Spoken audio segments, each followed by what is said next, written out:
Hello, everyone, and welcome to the podcast. We're not experts, but my name is Garv, and today we're here with Kate. Kate, you want to introduce yourself? Hi, I'm Kate. I really love to talk about climate change and how we can stop it. And that's what we're going to be talking about today. Climate change is very interconnected with global warming, which is basically associated with the ongoing rise of the average temperature of the Earth, and has been demonstrated by direct temperature measurements and by measurements of various effects of climate change. So today we will be discussing some of that. Kate, did you have anything you wanted to start off with? So recently, actually, before this podcast was recorded, May 15th, Endangered Species Day. Very important, but it's also important that we take time to recognize that this isn't just like a one-day kind of deal. This is just an emphasis on the fact that endangered species need our help and that it's supposed to be a 24/7, 365 kind of thing. Yeah, for sure. So some endangered species that I have examples of here are things like the giant panda, the tiger, the whooping crane, the blue whale, the Asian elephant, the sea otter, the snow leopard, and the gorilla. So some of these animals that we might think of as, commonplace in their habitats or commonplace in zoos are actually really close to being extinct, which is the definition of endangered. So it's up to us to do everything we can to make sure that doesn't happen. Yes, and especially with coronavirus and all this quarantine craziness kind of happening, it's very important to note that wildlife like consumption and wildlife trade is a big part of why those animals might be endangered. I think it's important to recognize that we need to stop this because it doesn't just harm those animals and destroy nature. It creates pandemics. Right. So some things that you can do to protect endangered species is make sure to educate your friends and family about like endangered species, either in your area or across the world. Another big thing that you might not think of immediately is that you should recycle.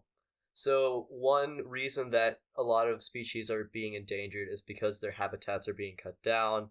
For example, deforestation, to put in new cities and things like that. So recycling can actually help prevent a lot of things from going to the landfill, which is a big land use project because it's basically just kind of pits of trash in place of where habitats might be for these animals and things like that.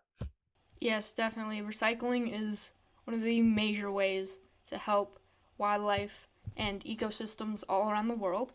You may not think that like that small plastic bottle that you just used is gonna like choke a sea turtle, but it very much could. So that's like a very big point we need to stress here is that recycling is like one of the best ways to take care of wildlife. So another big thing to mention, like you said, a lot of this trash can end up in the sea, and because of this, sea animals can actually choke on this trash. So actually, trash has become so much in volume that they're forming what they call trash islands, which are just big old, I guess like you could think of them as icebergs, but made out of trash. And it's a really disheartening thing to see because you can see that like we're the ones that are responsible for this. It's very sad. Plastic products in general can be very dangerous for wild animals because they can get entangled in them. Like the things that hold soda bottles together, those can actually choke sea animals or land animals if they think it's some kind of a jellyfish, especially in the sea, or something to eat on land. And they can also kill off like microorganisms in the sea, like plankton. And if you know anything about food webs, you know that these microorganisms are basically what hold up the entire food chain. Because animals eat these microorganisms and then other animals eat those animals. So without microorganisms, the floor would kind of drop out under us. Yeah, very very quick biology lesson there. But yeah, it's super important that we take care of these like very big problems that are not just like guilt wise, it's also physical when we see our actual damage out in the wild. with these trash islands, and it makes me feel awful whenever I see a photo or news that there's like more forming, and these animals, they didn't ask for this. They had no part in like creating this problem. It was us. It was humanity who decided to destroy their habitats and take their homes and kill them, whether it be indirectly or not. It's still very sad, and we need to stop it. So another reason a lot of animals are having to move out of areas where they would normally live is because of climate change.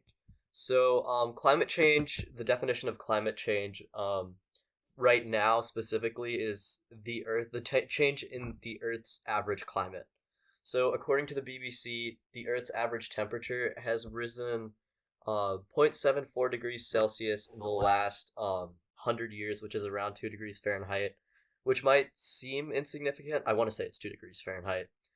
It might seem insignificant, but it's actually a pretty big deal when you think about the delicate equilibrium that the Earth is in, with its polar ice caps and different areas in the ocean that are warmer and cooler. So different animals must live in different temperature ranges, and the warming of the Earth has kind of upset that balance. Another thing that's happening is sea levels are starting to rise, so animals that might ordinarily live on land are forced to move or migrate inland, and a lot of them are dying in this process. Yes, So, that's a lot of like how you see like bears roaming through trash in mhm. in like the suburbs. It's very much they've lost their habitat. They don't have anywhere to go, you know. Um, and also, big problem with the sea, bleaching of the coral reefs. The ocean is becoming more acidic because of the rise in global temperatures, and we're seeing these coral reefs die, which also host a variety of wildlife and fish, and it's very sad to see them go because something so beautiful is indirect, like dying because we humans are the ones who caused that. yeah, for sure. Another thing that I would just like to say, for me personally, is climate change is confirmed. Like, climate change is not a fake thing, no matter how much someone might deny it. It's a very real thing. There's adequate data to back it up. If you just look it up on the internet, the BBC has a great website devoted to it. NASA has a lot of information on climate change. But I would encourage you to look up ways to things that you can do to reduce climate change and charities that you can donate to. And I think you had some of those, Kate. Yes, so I have a list. I have three charities to donate to, and at the end of the podcast, I will mention something that helps the World Wildlife Foundation. But first, I have three charities. One includes Panthera Cats, Panthera cats. They help wildcats and ensure their future in a world where their ecosystem is dying and people are poaching them, and overall, it's not good. So they help cats like leopards, like snow leopards, lions, tigers, pumas, you name it. They help those big cats. Another charity to consider donating to, the Nature Conservancy. They especially help in pollution and deforestation and trying to get rid of those things and restoring ecosystems to their natural ways, just like they should have been. And then the last one I'd like to say is the Coalition for the Rainforest. If you just search them up, it's incredible. It's a bunch of these scientists trying to save the earth and get rid of deforestation and pollution, like I said. There's a lot of these charities out here that are trying to help our earth, and it's just important. Just like throw $5 in there, just really quick. It's very easy to help, and every dollar counts towards saving the planet. Right. Another one that I was just recently made aware of by a friend is Ecosia, ECOSIA.com. I believe it's a search engine, and every time you search something, they will plant a tree or two, Oh yeah, I've heard of and that. that Yeah. that can be really helpful. So, basically, according to NASA, in the absence of major action to reduce these emissions, global temperature is on track to rise by an average of 11 degrees Fahrenheit. And just for some context, the reason we're facing climate change right now is because of the emission of greenhouse gases. So greenhouse gases include like methane, carbon dioxide, um, coal smoke is a big contributor to it because it has a variety of greenhouse gases in it and toxic gases. So basically, what these gases do is they trap sunlight in the Earth's atmosphere and generally make the Earth's climate hotter, where ordinarily that would not happen. Um, a lot of the energy from the sun would not be trapped in the atmosphere and would just kind of leave and dissipate in space. So that is the main reason we are facing climate change right now. Yes, and another like big factor that I don't think a lot of people think of um, when they think of like vegans and stuff, why they're doing what they do for the environment is because factory farming in the U.S. is a huge problem.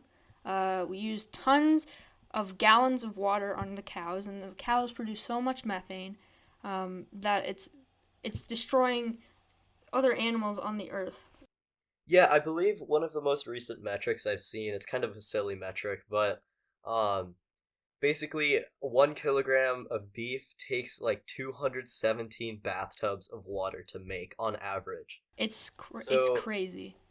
yeah, I personally am a vegetarian, and you don't have to go full vegetarian or vegan, if you could just like cutting out any meat from your diet or cutting out anything that is not great for the environment is always helpful.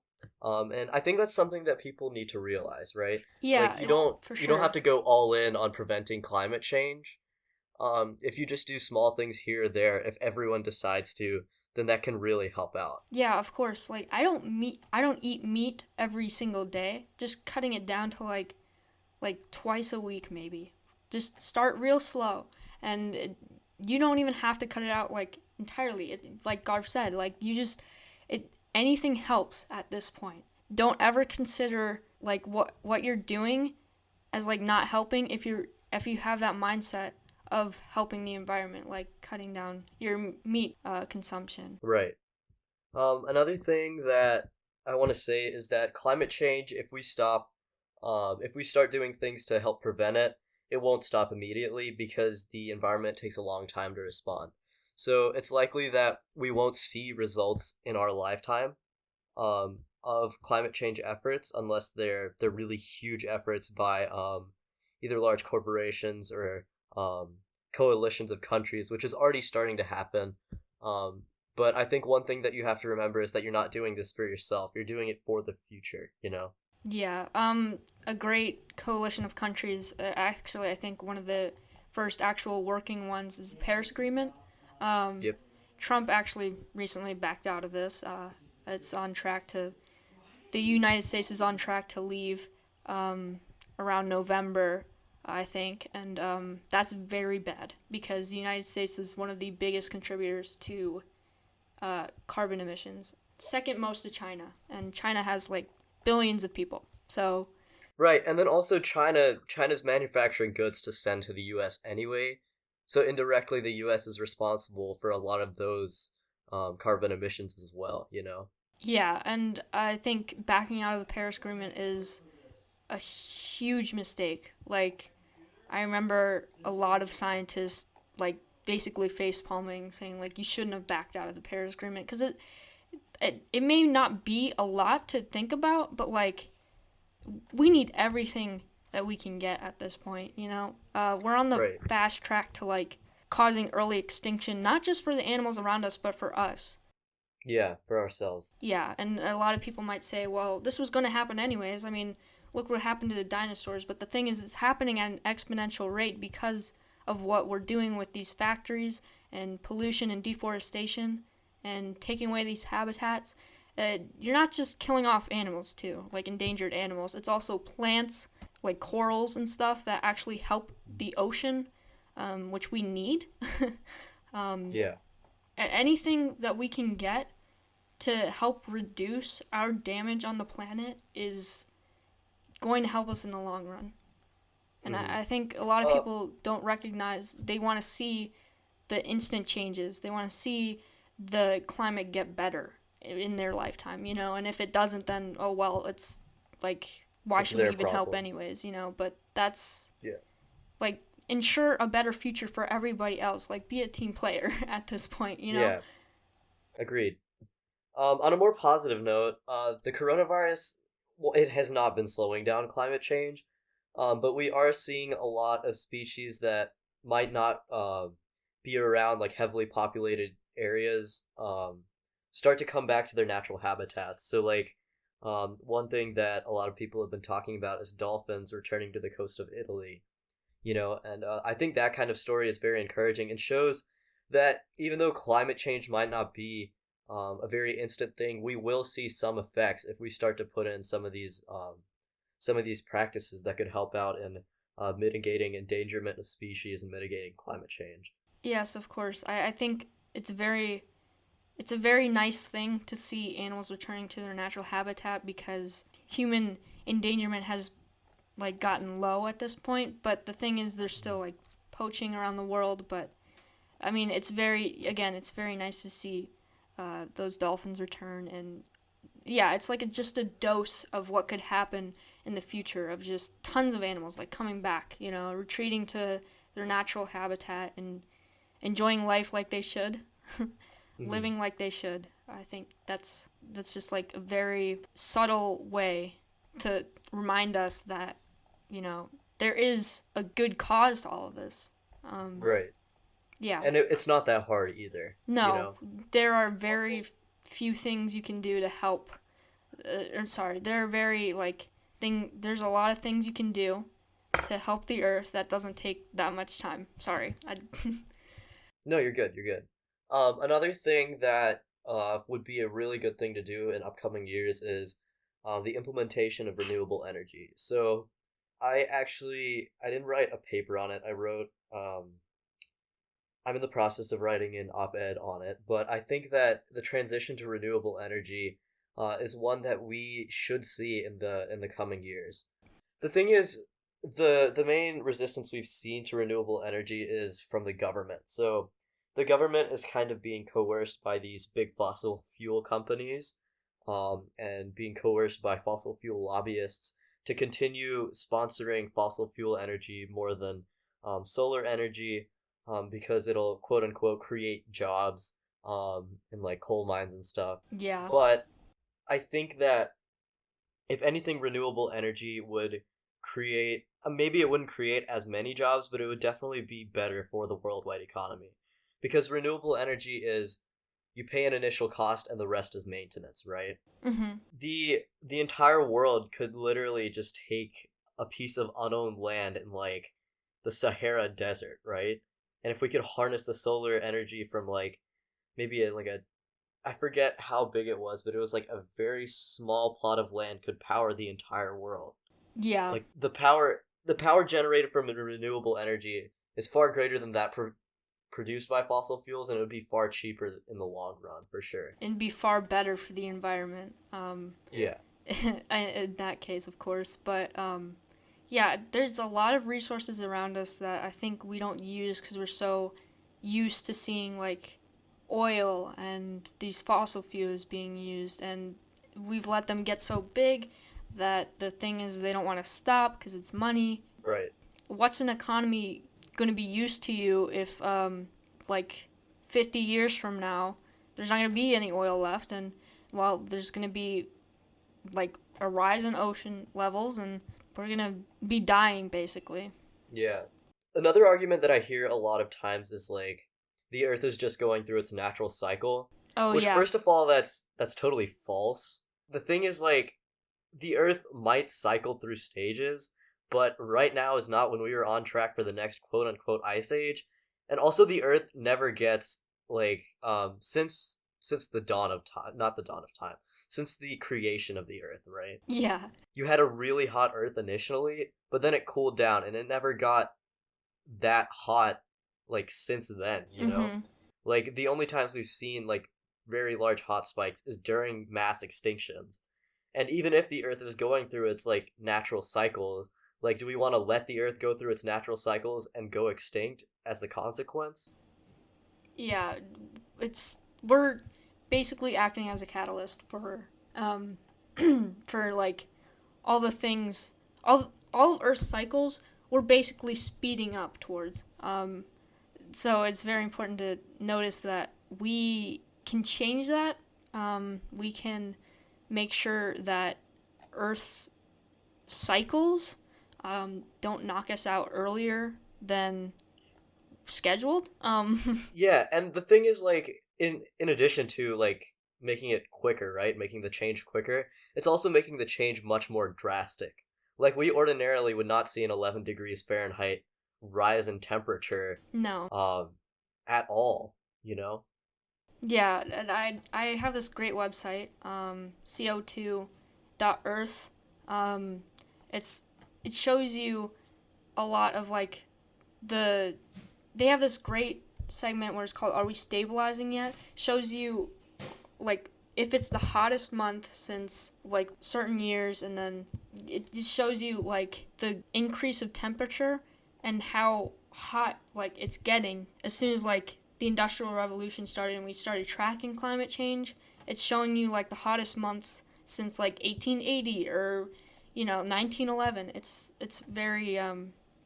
very useful if you want to see the change that climate change is bringing, to the Hmm. carbon emissions. And it's definitely important to educate yourselves on those things, you know? Yeah, this is a Um very, very good website to educate yourself on that because they also have like different things where you can learn about climate change. all right, so I would just like to talk about some ways that you can help reduce climate change, right? So, according to Kimberly Nicholas, Associate Professor of Sustainability Science at the Lund University Center for Sustainability Studies in Sweden, the number one goal of humanity that they have to do in the coming years is to reduce oil, carbon, natural gas burning emissions, so like carbon dioxide emissions, in half by the end of the next decade at least. So basically, you can do that by participating in like daily decisions. So like driving and flying less, switching to like a green energy provider, changing what you eat, changing what you buy, making sure you do research into the companies that you buy things from. And it's true that those things alone won't solve climate change, but if everyone decides to do them together, they're very important and they can influence others to make changes too. Yeah, And other changes are needed that can be only be made if everyone starts to do these things, like revamping subsidy systems for the energy and food industries, um, and kind of rewarding renewable energy legislation that can be made. You know. again, it's a team effort. We have to kind of work together, to make sure that that we ensure a better future for the generations to come.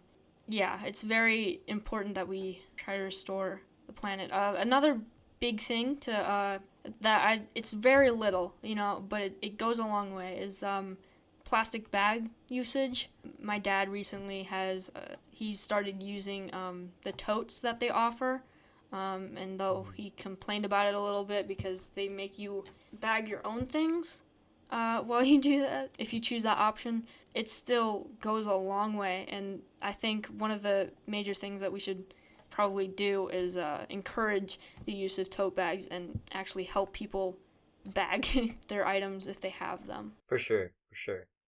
And I think one thing that we have to realize is that global warming is going to affect us, right? Yeah. Like specifically our generations, global warming is going to affect us whether we do things about it or not. It's really the future generations that we're worried about and the future of humanity as a whole. Mhm. So the pandemic is obviously like affecting climate change because people are driving less and things like that. But you got to remember that it's not going to stop climate change, you know. No. But it is an example of what we should start doing. Yeah. Uh, I think you don't have to stay at your home to reduce carbon emissions, switching over to like a hybrid vehicle or electric vehicle like the Nissan Leaf. I love the Nissan Leaf. They recently came out with a new model. It's less expensive than a Tesla, I promise you that. And more car companies or car manufacturers are coming out with green models and hybrids and more electric focused, which is overall better for the environment, of course. Reduces those carbon emissions. I've seen a lot of Teslas out on the street. I kind of like that because they're a cool looking car, and they help reduce carbon emissions. So, one thing that I always like to do when I get a new host on is ask how the coronavirus is affecting you personally. Because we know that the coronavirus is affecting everything from climate change to pop culture. But I would like to know how your life has been ever since the coronavirus started. My life has been very quiet, but I start to realize that my parents, with the remote school and the remote work, they've been more stressed lately. It pains me to see it, but and then I see these protests. Oh God, the protests! It makes me sick. Like when people carry guns into the Michigan state capitol, just to protest that we should be back at work, and I think that's very, very sad. Like very sad thing to see because people are trying to go back in an unsafe environment just because they need money, and that's not that's just failure of the government right there. Like not providing, and I feel very sad when I see that, and I also get angry at those people. I heard an analogy recently where it's like staying at home is like, just think of this. There's these firefighters, scientists staying at home, like that's the remedy to get rid of house fires or whatever.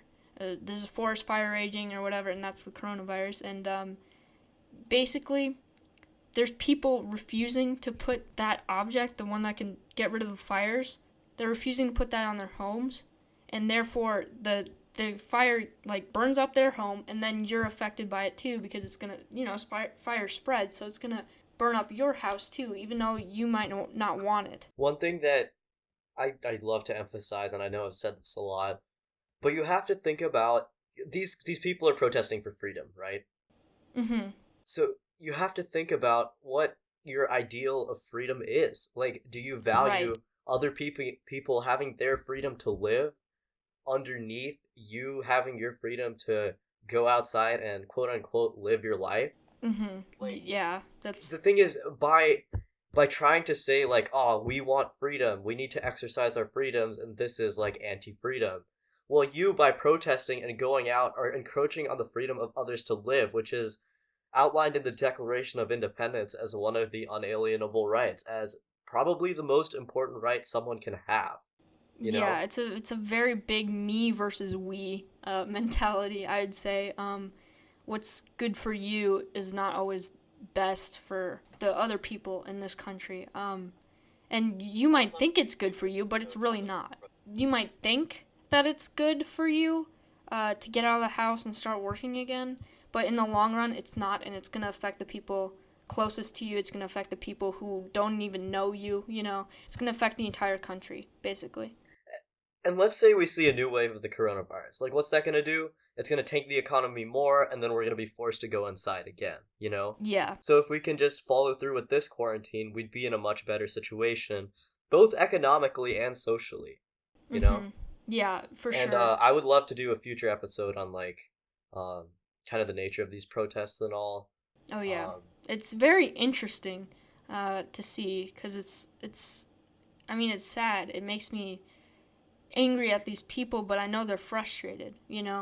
But I just feel like that they think that going back to work early is gonna somehow fix the coronavirus, which is it's not. It's gonna make it worse. right.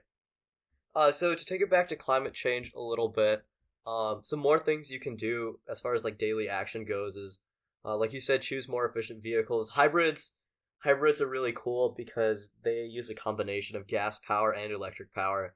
So if you're on the fence about an electric car because it doesn't have the right gas mileage, or you're afraid about being stranded on the road without like a charger nearby, um, hybrids are kind of a way to fix that because you do get really good gas mileage and or you get really good mileage, and then you get a little bit of more environmental friendliness. And I will say that just a perk of having an electric car, I know a lot of people uh, may not be able to immediately make the switch, but I think of just mentioning a perk that's really cool is more charging stations are popping up. And the thing is, most of them are at the front of the stores or places you're trying to go. And I think that's really cool because if you have an electric car, it's just, you go straight in. Yeah. Yeah, so I think the moral of today is um, you can do a lot to fight climate change, and you should do what you can to fight climate change. And Kate, you actually had an event that you were planning that I guess a charity was planning to help fight climate change, right? Yes, so one of the biggest charities that helps prevent climate change and endangered species, bringing them back, is World Wildlife Foundation. They are actually hosting a virtual 5K for nature. And the best, you may not think like it's a very I don't know, it sounds weird. I'll give it that. Like virtual 5K, like usually you go and you meet up with people for a 5K. But the thing is, it's actually great because you can do it wherever you want, and you don't have to stay around in this big group of people. Obviously, because coronavirus. And you can take in the nature around you in a personal way. Like just like a hike or anything. Like take a hike. Walk around your neighborhood a couple of times. And just like realize what nature, like how beautiful nature can be. And it's still supporting a great cause. You can fundraise within the run. It's available between June 1st and June 7th. You can sign up for as many days as you like. Registration and information about the 5K will be in the podcast description. We'll also put it in the Instagram description at not_experts_podcast. Yeah, and it's a very simple, like very cheap way to take care of the environment and get out there and enjoy nature and just connect with nature in a better way. I think it's a very clever idea from World Wildlife Foundation, and I think I might be participating in it because I really enjoy the small things that you can do. It's not just great for the environment, but it's great for your body.